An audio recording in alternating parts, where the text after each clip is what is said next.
rejoint. Merci à Pascal Brice d'avoir accepté notre invitation. On est très heureux de l'accueillir aujourd'hui pour notre soirée débat. C'est pour la quatrième ou cinquième, je n'ai pas compté, qui va se dérouler sous cette forme, à distance. Alors, je monte.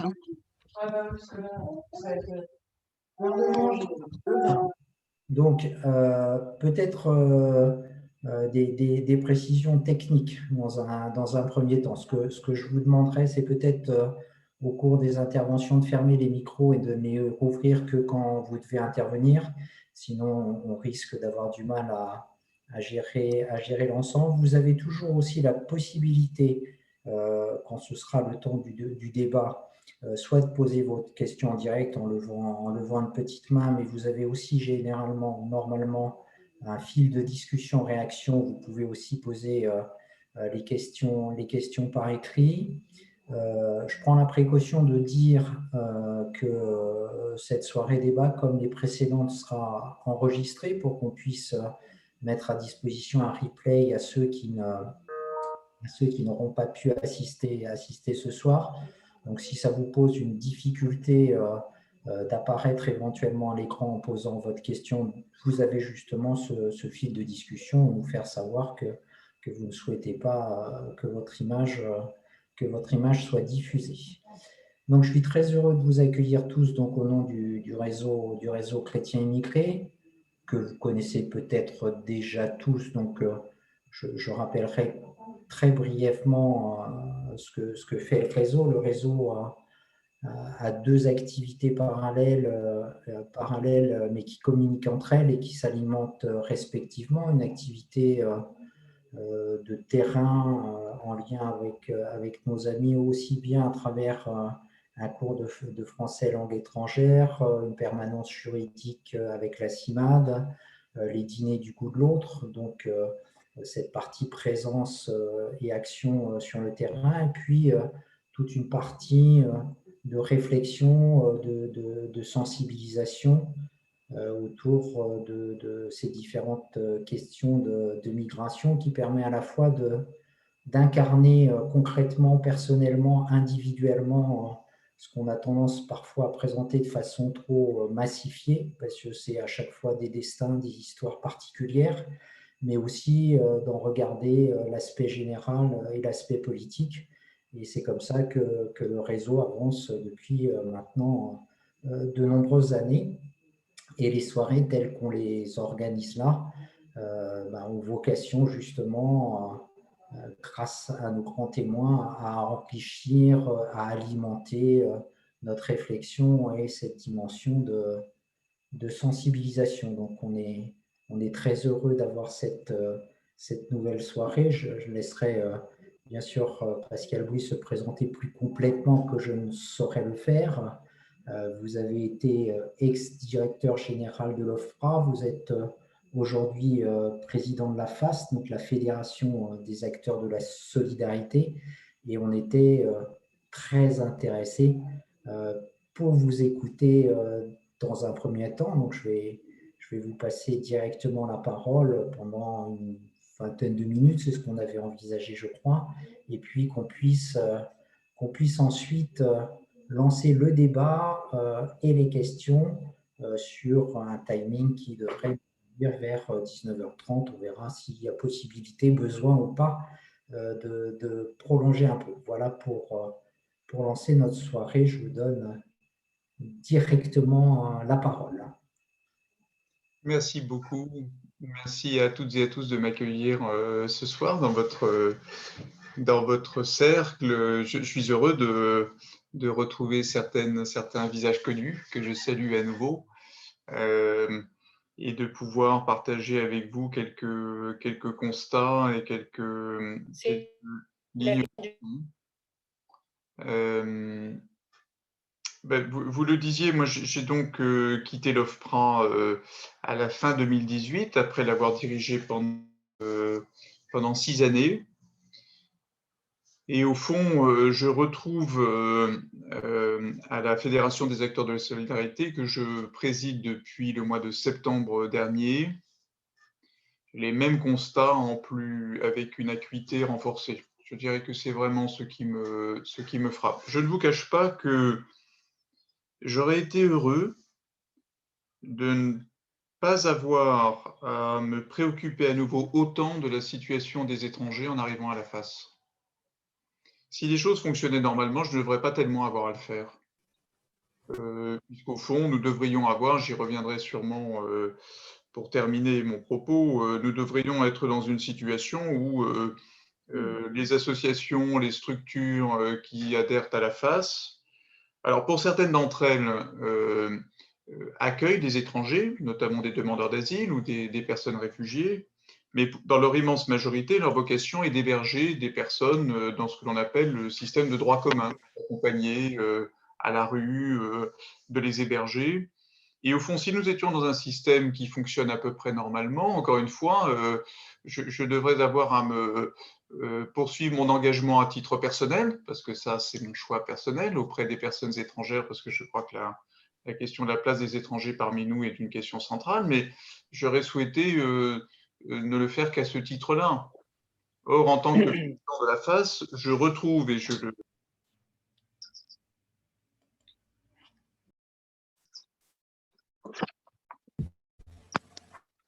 Votre micro a été désactivé. Excusez-nous, on ne vous entend plus. Est-ce que vous m'entendez à nouveau? Oui. Voilà, Oui. voilà. Oui. Comme je vous le disais, je me retrouve là à la présidence de la FAS à travers nos plus de 800 associations qui accompagnent, qui hébergent les personnes.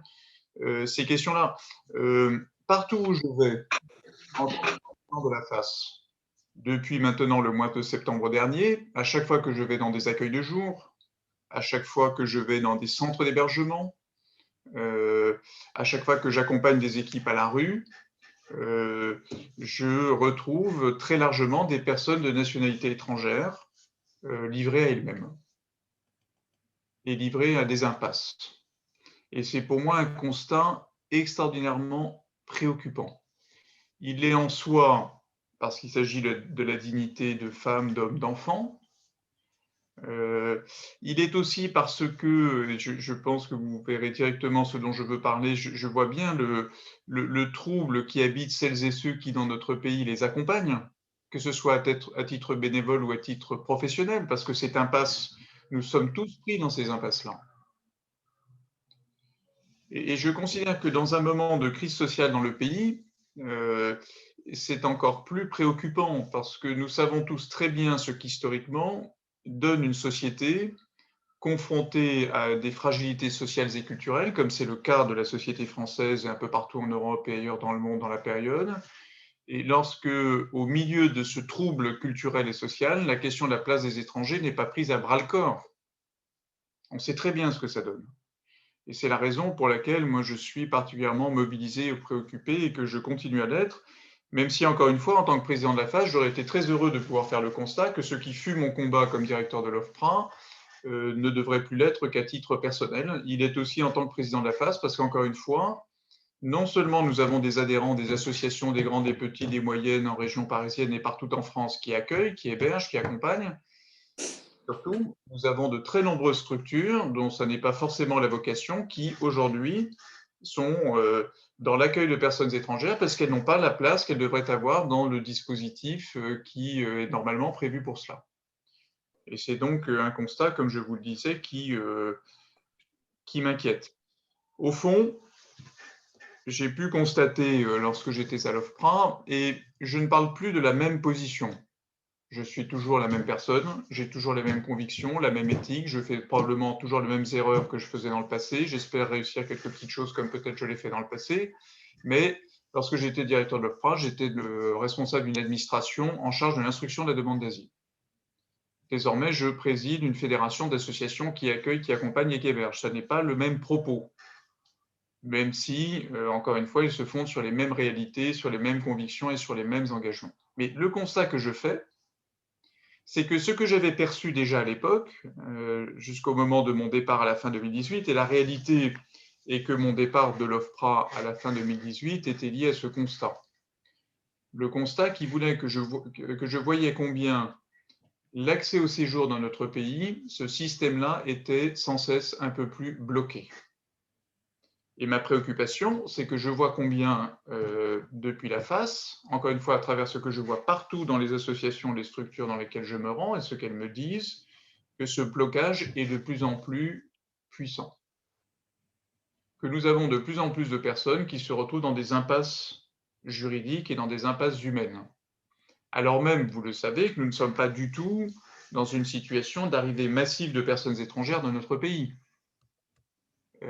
Ces arrivées se sont même réduites l'année dernière.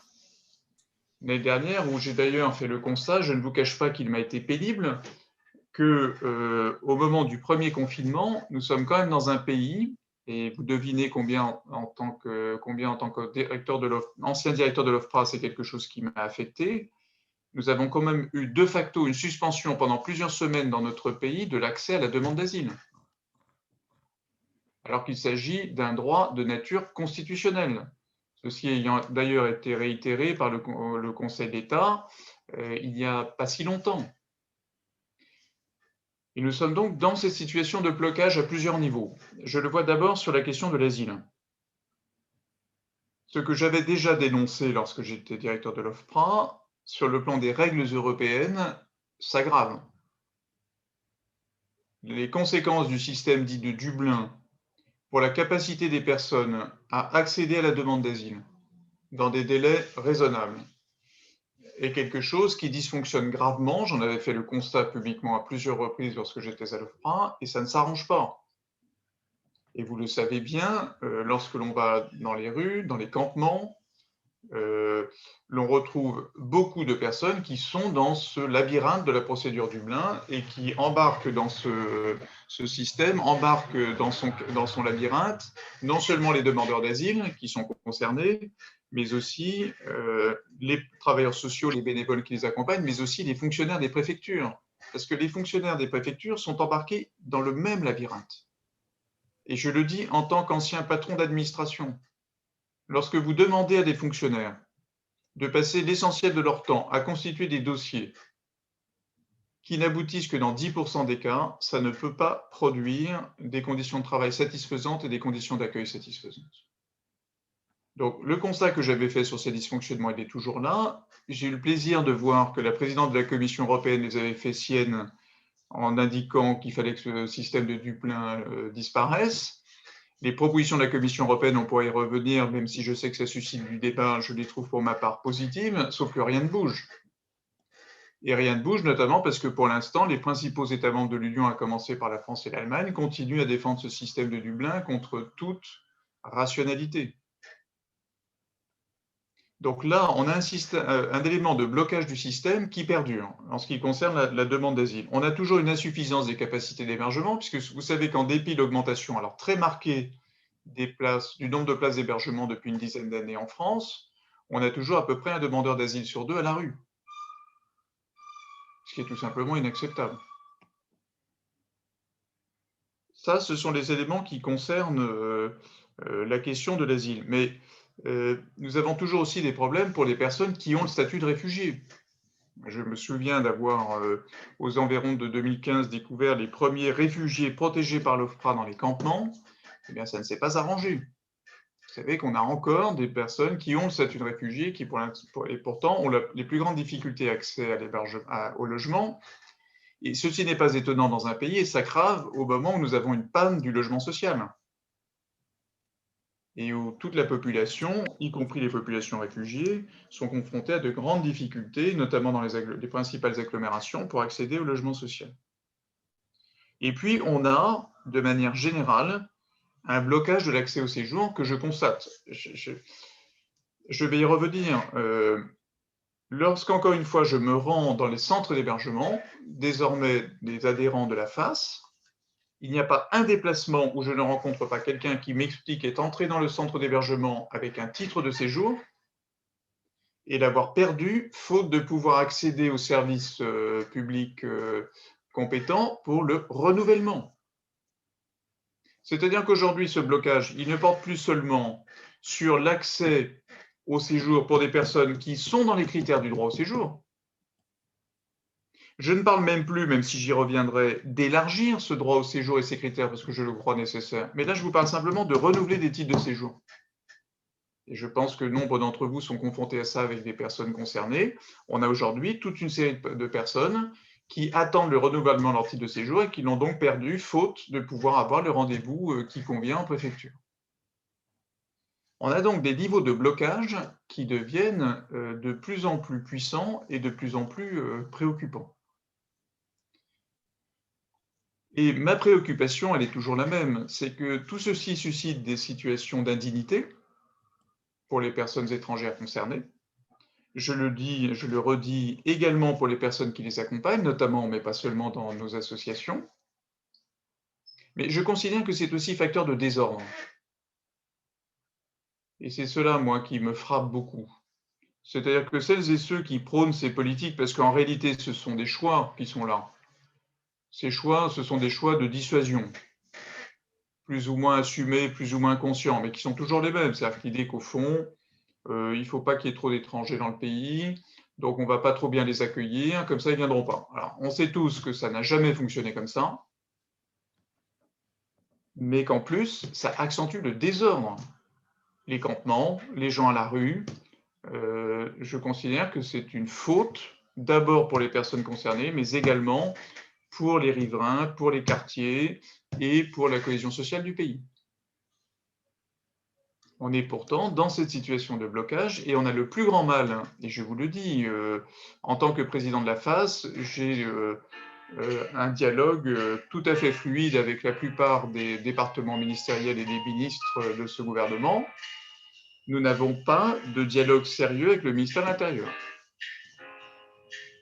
Et donc, on est dans cette situation étrange, et je dis étrange parce que je suis un ancien diplomate, donc un garçon poli, qui veut que le ministère de l'Intérieur se soit vu depuis quelques années confier l'intégralité de ses politiques de l'asile et des politiques migratoires, ce qui n'était pas le cas il y a 10 ou 15 ans, et que ce soit un ministère dont la porte est fermée.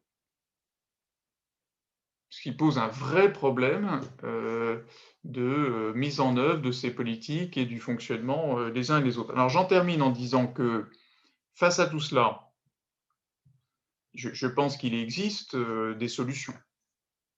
On pourra en débattre. Moi, j'avais le plaisir d'en livrer un certain nombre il y a à peu près un an dans un rapport que nous avions rendu public avec un préfet, un patron d'association, un historien, des juristes, un chef d'entreprise, un syndicaliste, où, pour simplifier, nous avions préconisé qu'on change d'approche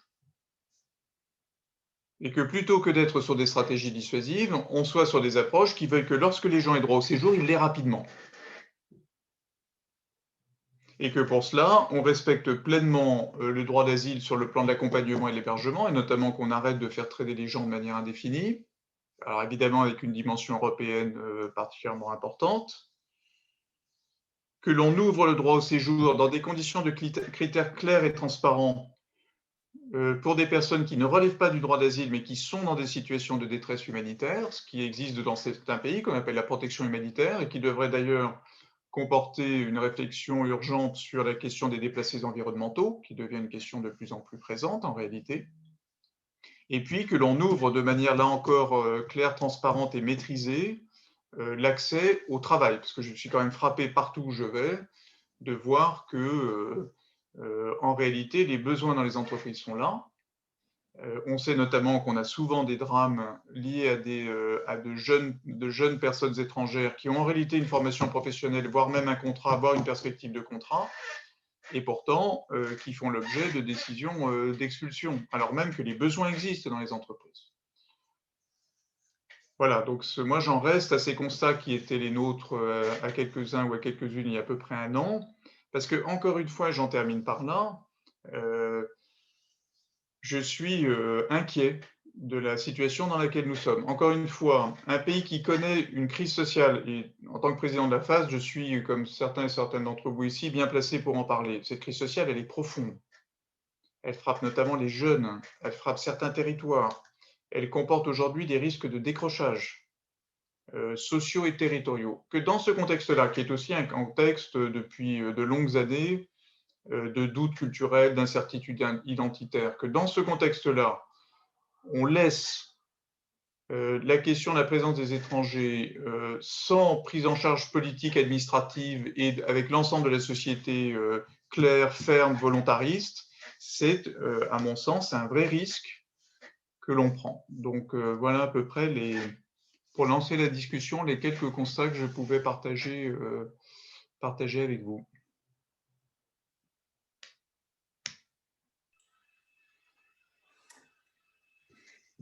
Merci. Constat effectivement qu'on peut les uns et les autres dresser qui est inquiétant. Je lance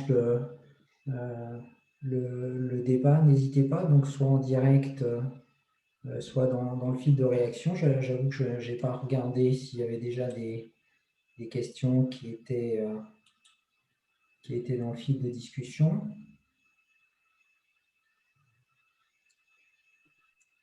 Est-ce que vous avez parlé, je vais me lancer le premier peut-être, comment dire,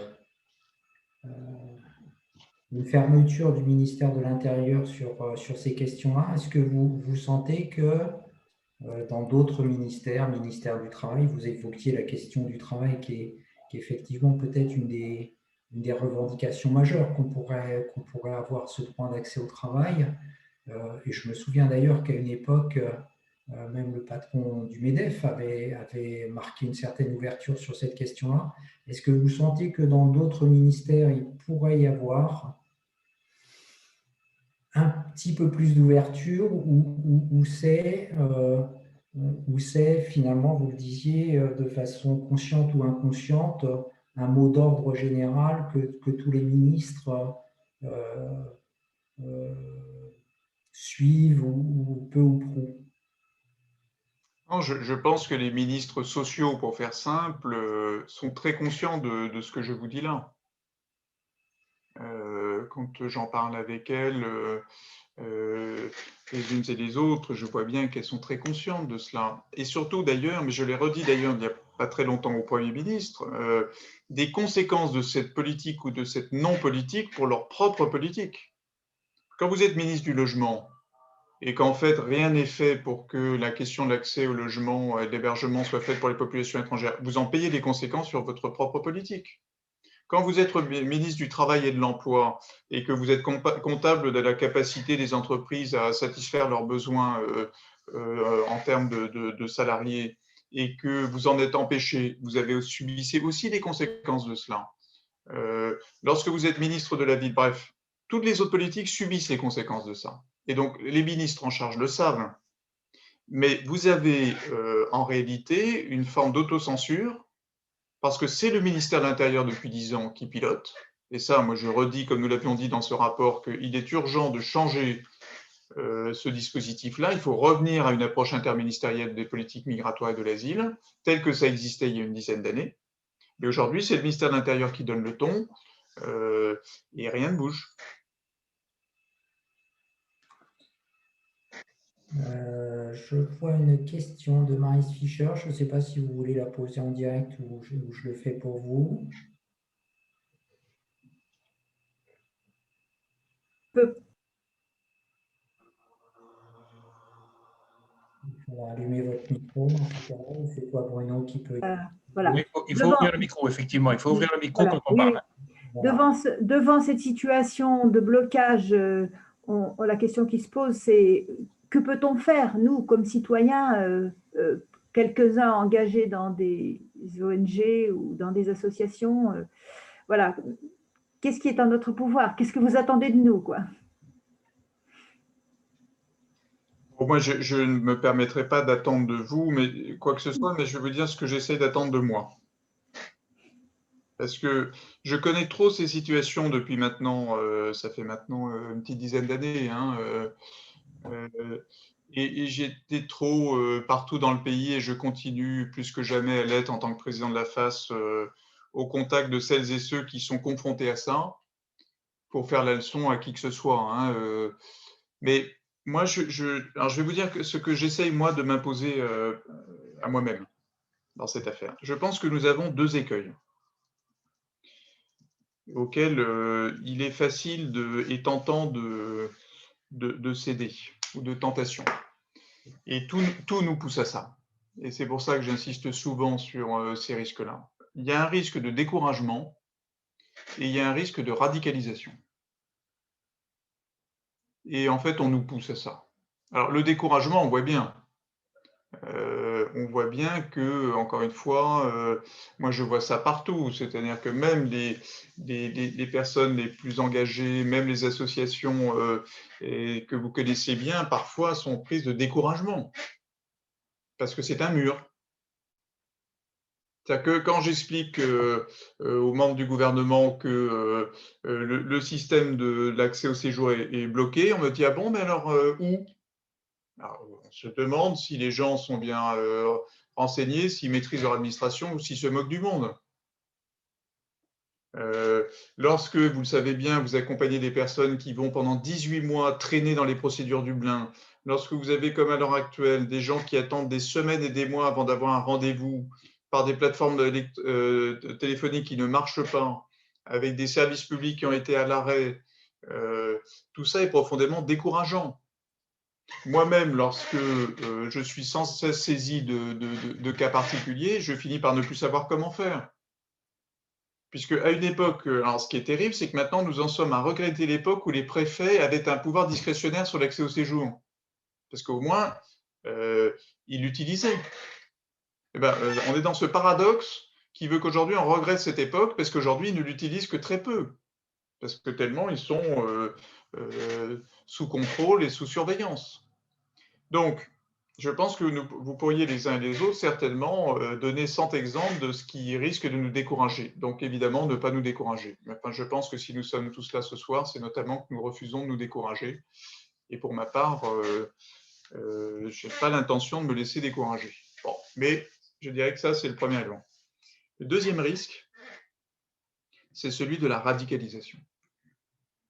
C'est-à-dire que, évidemment, face à un tel mur, la tentation est très forte d'emprunter des positionnements ou des comportements extrêmement radicaux, que je qualifie comme tels, hein, mais je peux me tromper. Hein, dont moi, je pense qu'ils sont inutiles, voire contre-productifs, parce qu'en réalité, ils servent celles et ceux qui cherchent à provoquer ça. C'est-à-dire qu'en l'état du pays, qui est quand même un pays, mais ce n'est pas que français, hein, c'est très européen, vous avez ça aux États-Unis. Encore une fois, une société vieillissante, une société très travaillée par des classes moyennes, très travaillée par des fragilités sociales, très travaillée par des fragilités culturelles. Le terrain n'est pas le plus favorable. Et donc, moi, je suis convaincu que dans un contexte social comme celui-là, il faut vraiment, et c'est ce que j'essaye de faire pour moi-même, je ne sais pas si j'y parviens, sans cesse mesurer ses propos et ses actions.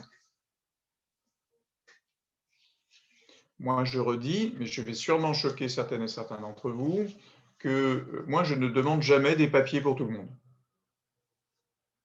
J'adorerais, mais je considère que, en l'état de la société, de ses doutes, de ce qui la travaille, c'est totalement contre-productif. Ce que je demande, c'est qu'on respecte pleinement le droit d'asile, qu'on règle les situations humanitaires qui doivent l'être selon des critères clairs et transparents, de manière à ce que tout citoyen de ce pays, toute citoyenne puisse se dire, bon, il y a des critères, il y a des lois, il y a des règlements, ils sont appliqués, c'est oui, c'est non, mais on sait comment et pourquoi. Et même chose pour la migration de travail. Et je le vois bien, parce que beaucoup ont la tentation d'être dans ce que moi j'appelle la radicalisation, qui, à mon sens, ne produit rien. Alors après, c'est une question de tonalité, d'approche à certains moments, mais je crois vraiment qu'il faut, en tout cas moi j'essaie de me l'appliquer à moi-même, rester dans des choses audibles, dans la situation où est le pays et où est la société, de manière à faire progresser ce qui importe, c'est-à-dire la capacité à faire la place qui revient aux personnes étrangères en application du droit français et du droit international quand il s'impose. Donc voilà, si vous voulez, moi je fais la leçon à personne, mais c'est ce que je peux me tromper, mais c'est ce que j'essaie de m'appliquer à moi-même. Bruno, tu as levé la main pour poser une Oui, question. Ton micro est coupé, Bruno, pour le moment. comment voyez-vous la possibilité d'un avenir pour les personnes qui sont là depuis très longtemps et qui sont en situation, disons, non officielle? Et d'autant plus que de plus en plus, ce sont des mineurs et qu'on sait très bien que la migration des mineurs ne va pas cesser. Elle va même probablement continuer de façon plus importante que les migrations d'adultes. Donc, quelle solution pour eux, alors que nous avons des lois qui interdisent le travail au noir et qu'elles ne sont pas appliquées dans la mesure où beaucoup de ces gens, pour survivre, sont obligés de se mettre dans ces circuits parallèles. Euh, quelle solution avons-nous? Est-ce que justement, vis-à-vis des ministères comme le ministère du Travail, on pourrait insister sur le fait que l'irrégularité du travail est quelque chose de très négatif pour l'économie et très négatif pour l'avenir, puisque tous ces gens-là n'auront pas droit à des retraites, ne seront forcément, quand ils deviendront âgés, seront des personnes dont la société devra subvenir aux besoins et qui vont être une lourde charge peut-être dans les années à venir. Je ne vais pas plus loin, je pourrais en dire plus, mais je m'arrête là. Oui, c'est une question lancinante, hein. Là encore, je n'ai pas de solution complète parce que c'est quelque chose d'extraordinairement, encore une fois, difficile. Moi, je pense que dans un système, c'était l'objet de notre rapport d'il y a un peu plus d'1 an, dans un système qui fonctionnerait à peu près normalement, les gens seraient fixés rapidement sur leur situation administrative. Parce que le problème que nous avons, c'est quoi? C'est que vous avez un système ou un non-système qui est à l'œuvre depuis très longtemps, qui fait qu'on fait traîner les gens à l'infini, soit parce que c'est la demande d'asile, c'est Dublin, soit parce que c'est d'autres. Enfin bref, il y a toujours de bonnes raisons de faire traîner les gens.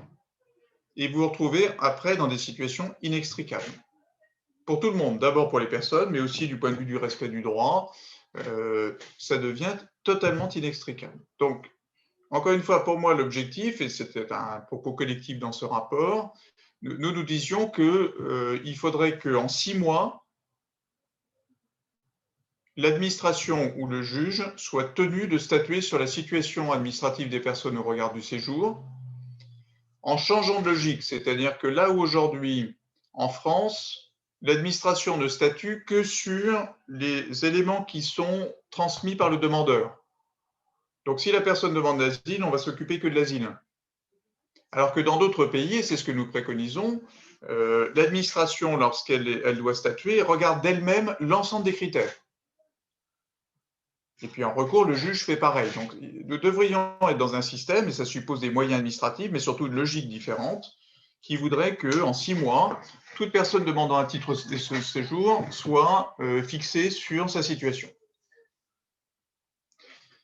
La question qui se pose, alors c'est d'abord évidemment d'arriver à ce système-là, mais c'est évidemment qu'est-ce qui se passe pour toutes les personnes qui sont là dans la situation que vous indiquiez. Moi, j'ai tendance à penser toujours, et c'est ce que j'entends aussi dans votre propos, mais je le dis à ma manière,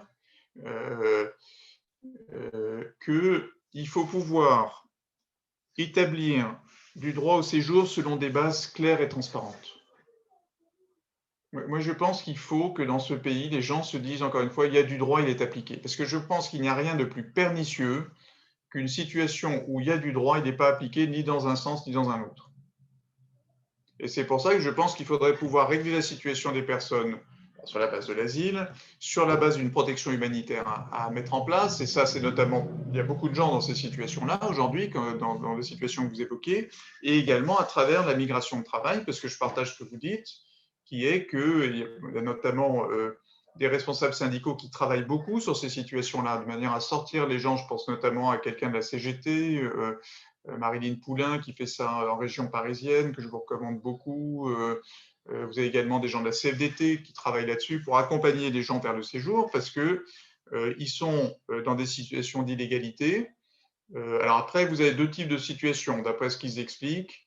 Vous avez soit des gens qui font l'objet en fait de traite des êtres humains, tout simplement, soit vous avez des gens où en fait on est en situation de travail illégal et où les employeurs, dans des conditions un peu adaptées, finissent par accepter d'accompagner les personnes vers la régularisation et l'application des circulaires.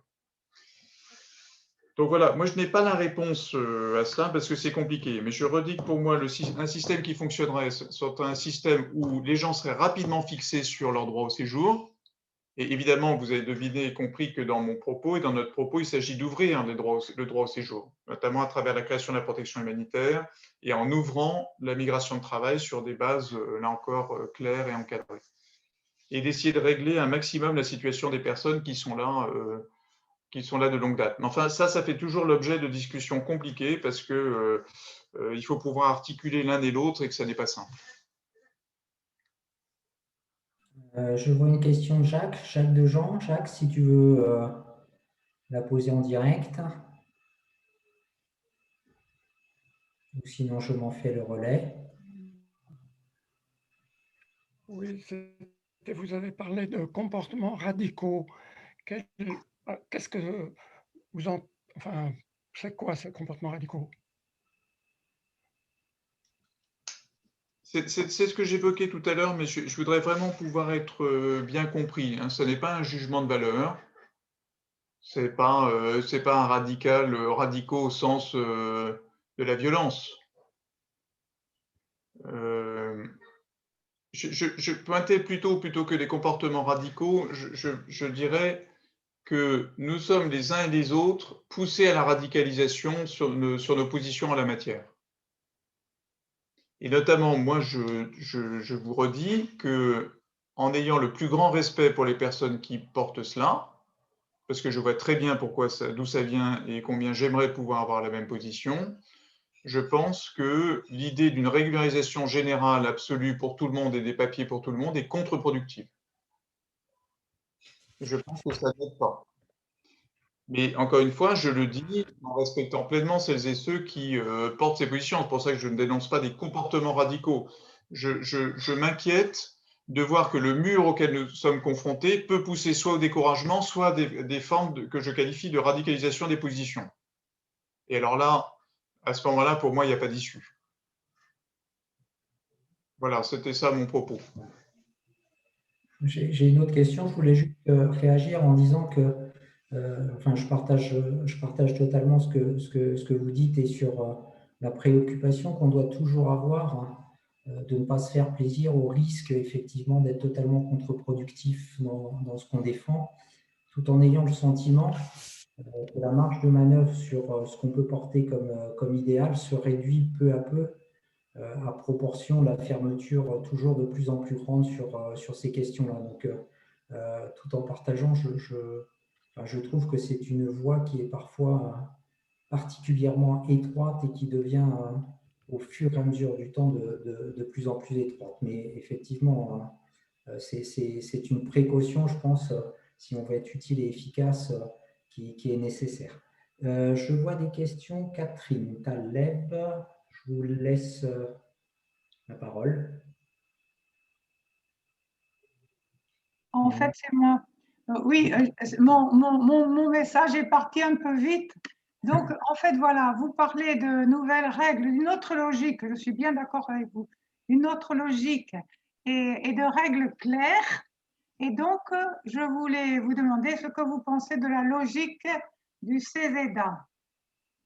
Voilà, est-ce que c'est clair? Est-ce que ça voudrait, parce on vient de le réviser, comme ça se fait assez régulièrement, mais je ne suis pas sûre que ça en clarifie l'usage.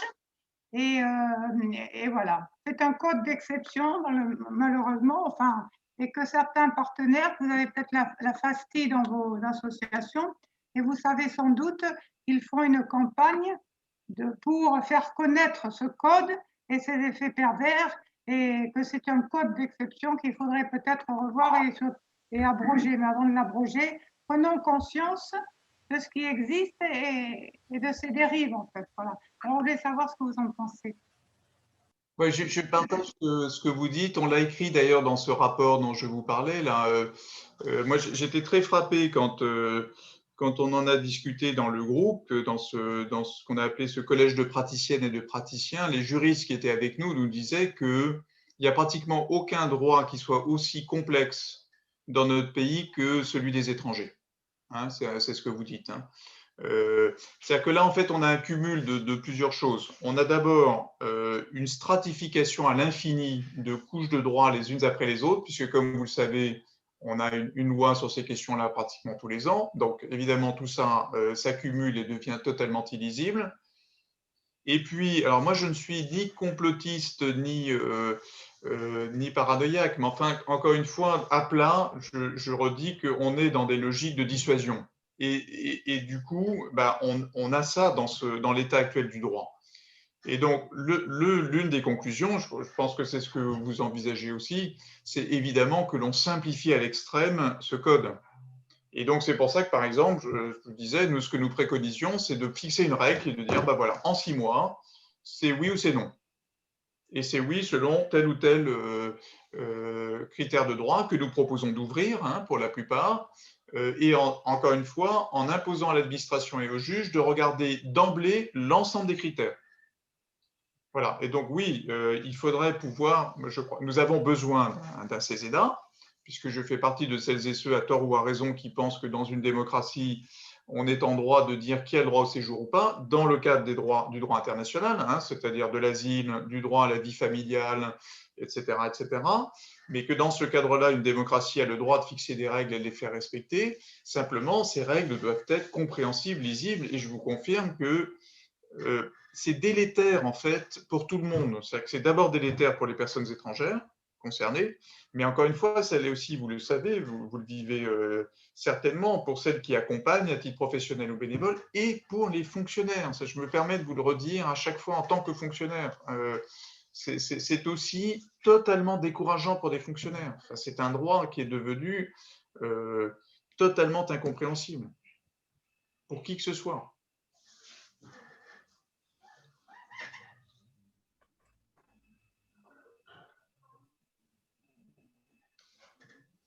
J'ai vu Ahmad Riaz. Est-ce que vous voulez compléter ou poser la question que vous avez mise sur le fil de discussion?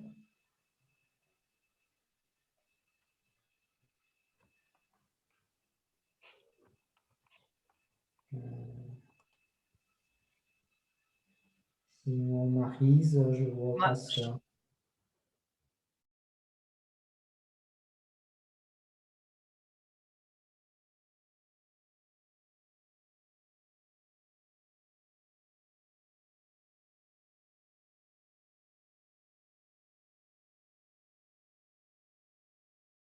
Qui, à la suite de ça, ne peuvent plus être régularisés. Enfin, il paraît totalement absurde. Et alors, il y a eu beaucoup même d'employeurs, enfin, qui se sont mobilisés pour essayer de les faire mobiliser contre le renvoi de ces personnes. Mais franchement, on marche sur la tête dans des cas comme ça. Oui, je partage ce que vous dites, Marie-France. On est au comble de l'aberration. Bah oui. On a affaire à des jeunes qui ont une formation, parfois même qui ont un boulot, ou qui ont la perspective claire d'un boulot. Alors moi, quand certains préfets me disent, bon, enfin, c'est des contrats de complaisance, je leur dis, bah, allez voir le patron, vous allez voir. Il y a des cas partout comme ça.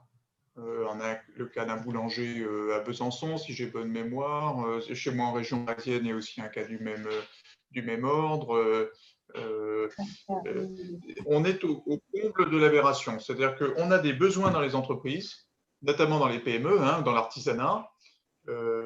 On a des jeunes qui ont acquis la compétence, qui ont le travail, et pourtant, on leur met des OQTF. Donc là, si vous voulez, on est. Alors, moi, je crois que c'est important la mobilisation autour de ces situations-là est très précieuse, parce que vous le savez mieux que moi, quand les gens regardent la situation des étrangers de haut, si j'ose dire, ils sont plus sensibles à des thèses pénibles. Mais dès qu'on parle du boulanger du coin qui a embauché un jeune et qui ne peut pas rester, ben, ça change tout. Donc ça, je pense que ce sont là vraiment des terrains de mobilisation très précieux, très tranquillement, en disant des choses simples. Ben voilà, alors attendez, il y a un jeune là, il est formé, il a le travail, il est dehors,